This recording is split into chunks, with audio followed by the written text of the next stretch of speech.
Os fatores de textualidade se dividem de copresença, que compreende a coesão e a coerência, já vistos, e o de situações de comunicação, comunicativa, que a gente vai ver daqui para frente. A intencionalidade, ela se posiciona no eixo do produtor do texto, enquanto a aceitabilidade se posiciona no eixo do receptor do texto. A intencionalidade é um pressuposto. Todo texto é produzido com um objetivo, com uma intenção, certo? É tanto que nesse primeiro enunciado, crime em Araxá, a gente pode perceber que há intencionalidade informativa, ou seja, quer informar sobre um crime na localidade Araxá. A aceitabilidade, por sua vez, ela tem relação com uma avaliação de uma possibilidade de construção de sentido, certo? Muito mais do que o elemento linguístico, ele influencia, mas muito mais do que só o elemento linguístico, ele tem relação mais com essa possibilidade de construção de sentido. Por exemplo, linguisticamente, casal morto reconhecer o bandido, ele não existe problema, né? Nós temos sujeito, nós temos verbo, nós temos o complemento. Então, gramaticalmente, ele não apresenta problemas.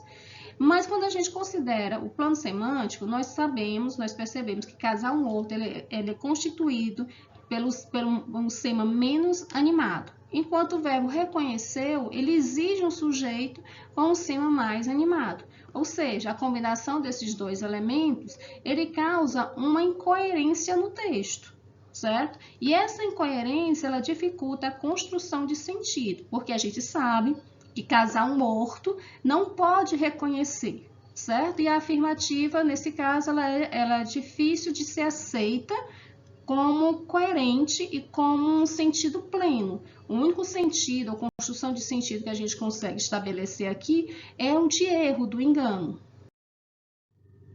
A situacionalidade, ela tem relação tanto com o contexto, que é esse primeiro exemplo, quanto a adequação do texto à situação comunicativa. Se a gente observar esse texto, a gente vai perceber que é possível construir sentido, certo? Mas não um sentido pleno, porque me faltam informações contextuais. Quais? O que significa Nani? Quem é Tian? Quem é Sheli? Que tipo de carinha é essa que se está fazendo? Então, todas essas informações, elas são contextuais. Eu preciso saber que esses personagens são de um mangá, eu preciso saber que esse comentário é em relação a uma página desse mangá, certo? E eu preciso saber que tipo de cara é essa para poder construir sentido pleno, certo? Então, esse problema aqui desse texto, o problema dele é porque ele requer a situação contextual, né? A situacionalidade, para que o texto ele tenha sentido pleno. Outro elemento relacionado à situacionalidade é a adequação do texto à situação comunicativa.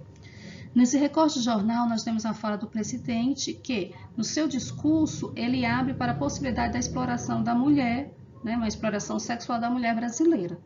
Esse tipo de texto, esse tipo de discurso, ele é inadequado, né, quando você leva em consideração que o texto foi proferido por uma figura de autoridade, numa conferência em que o tema era a sua pecha de homofóbico, certo? Então, esse texto, ele tenta responder, né, a pergunta sobre a sua pecha de homofóbico, e na sua resposta, ele abre para a possibilidade de exploração da mulher brasileira, o que é inadequado enquanto texto, enquanto discurso, proferido por uma pessoa de autoridade. Então, esse texto, ele é inadequado, ele tem problemas com a sua situacionalidade, porque ele é inadequado à situação comunicativa.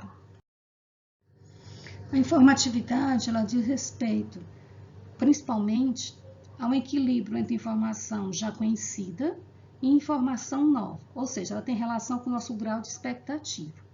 Nesse texto, nós temos 3 informações. Nós temos esse desenho, essa coisinha verde aqui, representando o coronavírus. Nós temos uma referência à saúde pública. E nós temos na camisa do sujeito, no centro, o nome privatiza tudo, né? O que é um discurso que se opõe à fala do sujeito de chamar a saúde pública. Então, nesse texto, né, porque ele tem o objetivo de criar humor, certo? Nós temos 3 informações já dadas, certo? A informação nova é o paradoxo entre o desejo de privatizar, certo? E o chamado, né, da saúde pública. Esse seria o elemento novo, a relação entre esses dois discursos, certo?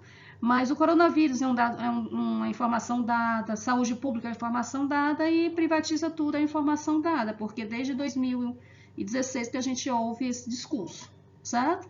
Então, nós temos aqui um equilíbrio entre essas informações, e isso tem relação com a informatividade. Quando o Marcux vai apresentar o critério intertextualidade, ele vai assumir a posição de Koch, vai entender a intertextualidade como o diálogo entre dois textos, né? Minimamente entre dois textos, certo? Mas ele não vai se focar em apresentação de exemplos, mas apresentação de alguns teóricos que abordaram esse tema. O primeiro que ele vai apresentar é o Gerard Genet, que ele vai propor a ideia de transtextualidade. A transtextualidade seria uma categoria, e dentro dessa categoria nós temos subcategorias. A intertextualidade seria uma dessas subcategorias desse elemento maior, que seria a transtextualidade. O Meguenot, quando ele vai falar sobre esse tema, ele vai propor que a relação dele com os campos discursivos, certo? Então, o intertexto, que seria aquele texto que estaria presente em outros, ele vai ser fragmentos de discurso. Então, esses fragmentos de discurso podem estar relacionados ao mesmo campo discursivo, aí seria uma intertextualidade interna, ou campos discursivos diferentes, aí nós teríamos intertextualidade externa. Quando ele apresenta Koch, né, como eu já disse, aí ele vai assumir o ponto de vista da Koch, ele vai dizer que ela apresenta a intertextualidade sob dois pontos de vista, sentido amplo e sentido restrito.